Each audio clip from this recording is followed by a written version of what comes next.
This is useless. It's just pages and pages of rambling. I mean, maybe she was just insane. It's what happens to psychics. The real ones always lose it at some point. I guess, but I don't know enough about Lydia to find any clues Madalena may have left about her. Fuck, I don't even know which vessel she's currently in. No, that demon has been vessel hopping for years now. It's impossible to keep track. No, hey, it's fine. Please don't push yourself to remember anything you don't want to remember. Finding Lydia will never be more important than you, okay? It's fine. I just can't keep looking at this stupid notebook anymore. Come in. Oh, hi Cordelia. Hello, welcome back. Celeste needs you. Okay, why? I think she'd better tell you herself. Did she touch one of my cars again? I think you should really... I will kill her. Be back in a few. Oh, well, that is going to be unpleasant. Can I bring you anything? We do have a kitchen. It doesn't get much use, but there's stuff in the fridge. Okay. You look pale. Are you sure there isn't anything I can do for you? Oh, she'll be fine, trust me. She's been after this demon girl for a while. Those two just seem to chase each other around the pole like dogs. Don't tell her I said that. Well, not all demons are bad. Most of them are great. I know a few, and there's nothing that makes a demon worse or better than any other person. You see, being good is a choice. A choice you make every day, again and again. Every time you choose not to yell at someone who made a mistake, and every time you take the high road, every time you choose to be more patient, you choose being good. There is no goodness gene, not in anyone. So, whatever is going on, you choose how you'll deal with it. And I probably don't need to tell you that Alexis will support you in any way you'll allow her to.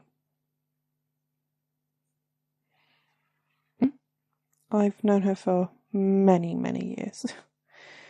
She wasn't like this when I first met her. She was so angry at everyone, everything, the world.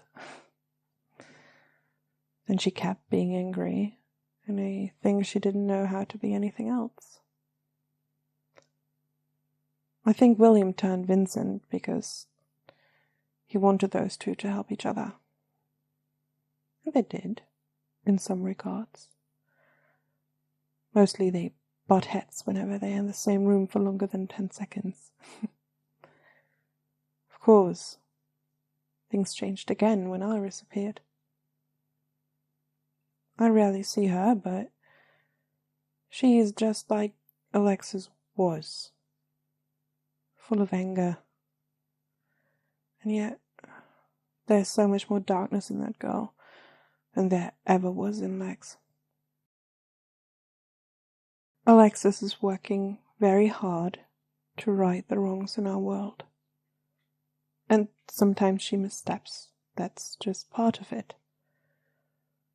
Iris, well, you shouldn't speak ill of someone who isn't present to defend themselves. And I've been prattling on and on.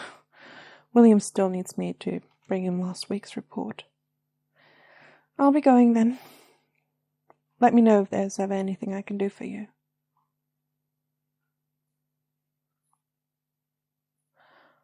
The library? Oh, sure. It's not locked. Anyone can go in. Just don't take any books out without speaking to William first. He's very attached to some of the more ancient tomes. Sure. Have fun. Hi. I'm sorry. I didn't want to scare you. You came alone, right? Oh, God. I'm heading for Alexis. It's a long story. Well,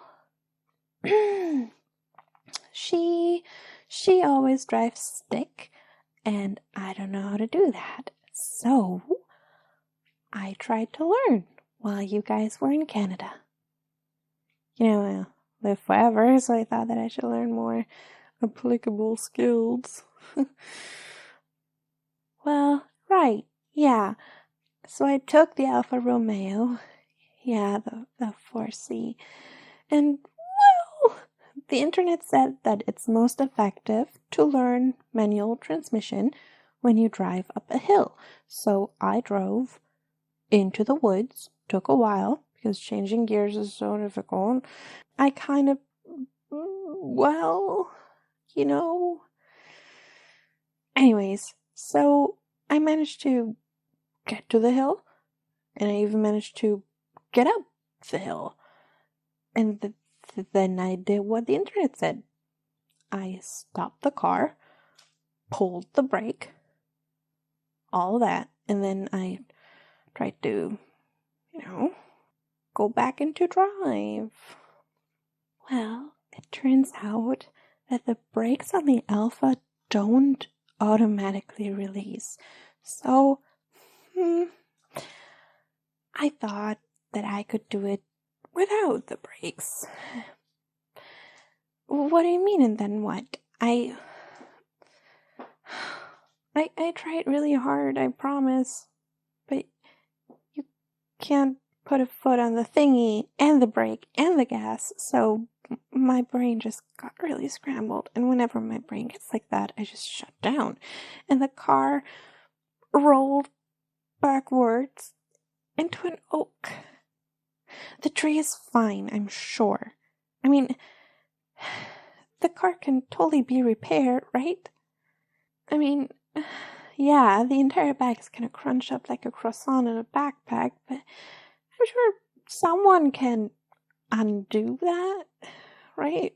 I'm really sorry. Please don't tell her where to find me. She will kill me. Well, I have a plan. I think that if I just stay away from her long enough, she will tire herself out with being angry. And then, of course, she will eventually see the car, and then she will get mad again. But by that time, I will be in Nepal, assuming my new identity as a goat. No, not a goat farmer. A goat. No one can be mad at goats. They have fun floppy ears, and they crave salt. I like salt, too. It was nice knowing you. You're always so kind. I'll miss you when I'm grazing in Nepal. So what are you doing here? Researching. Okay. Maybe I can help. I'm really good at research. You can ask Grace. I find all the things. Mostly because I really like reading. I've read all the books in here. Well, most of them. William has some really weird stuff. Grace said that they are books from the old world, but I don't really know what that means.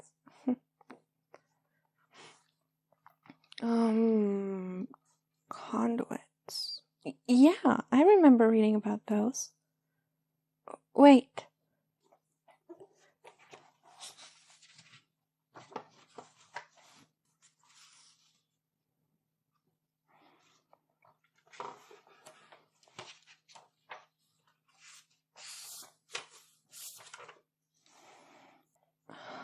Here, it's a book on spiritual and physical transformation. So when the first demons came to our world, they didn't have a form. They were kind of like shadows, I think. It's not easy to tell. They didn't have a physical form, so they found ways to borrow human bodies. But human bodies naturally project a second being inside them. Demons used magic to bind themselves to the human form. It's a pretty intricate ritual, actually. There's a lot of, pain involved, because the spell is to be written into the skin with a blade made from demonic blood. And they have to use all the right symbols. One slip up and it all goes to hell. Well, metaphorically. I mean, actually, it just goes nowhere. Well, turning someone into a conduit doesn't always work. Sometimes the human body dies before they can be cast out. Their soul is cast out to make space for the demon. No more war about who's in charge. Sometimes casting out the human spirit doesn't work. So they both get stuck in the host. It can end up being a whole mess. Especially when the demon tries to gain control and starts doing weird things. Demons are really complicated. Reverse? Let me check.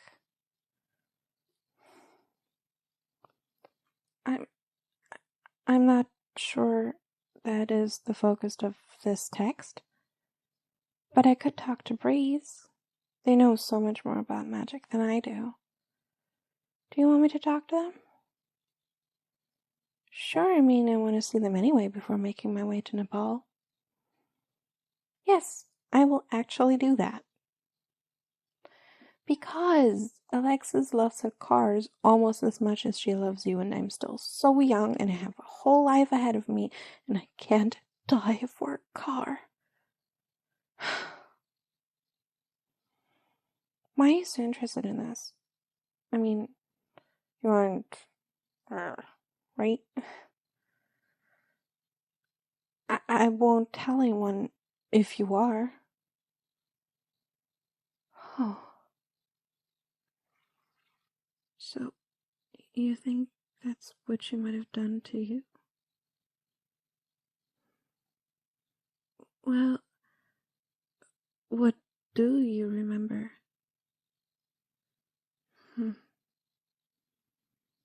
Maybe we can do something about that in a safe way.